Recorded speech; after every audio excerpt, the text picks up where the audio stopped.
বাংলাদেশ গণতান্ত্রিক ছাত্র সংসদ কমিটি গঠনকে কেন্দ্র করে ঢাকা বিশ্ববিদ্যালয়ে মধুর ক্যান্টিনে দুই গ্রুপের মারামারিতে মিশু আলী ও আকিব আল হাসান নামের দুই সমন্বয়ক আহত হয়েছেন।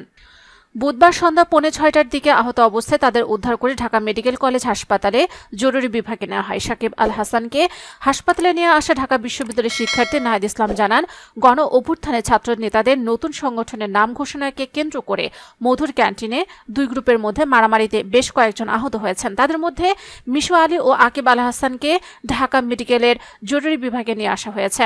নাহিদ আরও বলেন, 7 কলেজে বেসরকারি বিশ্ববিদ্যালয়ের শিক্ষার্থীরা মনে করেন এই কমিটিতে তাদের কম রাখা হয়েছে এবং তারা বৈষম্যের শিকার হয়েছেন। এদের মধ্যে স্টেট ইউনিভার্সিটি অব বাংলাদেশের সাংবাদিকতা বিভাগের মিশু আলী ও ঢাবি মাস্টার্স প্রিন্টিং অ্যান্ড স্ট্র্যাটেজি বিভাগের শিক্ষার্থী আকিব আল হাসান আহত হয়েছেন। তবে কারা তাদের উপর হামলা চালিয়েছেন সে বিষয়টি নিশ্চিত করে বলতে পারেননি তিনি। এদিকে ঢামেক হাসপাতালের পুলিশ ক্যাম্পের ইনচার্জ পরিদর্শক মোহাম্মদ ফারুক জানান, ঢাকা বিশ্ববিদ্যালয় থেকে মারামারিতে দুই শিক্ষার্থীকে ঢাকা মেডিকেলে নিয়ে আসা হয়েছে। বর্তমানে জরুরি বিভাগে তাদের চিকিৎসা চলছে।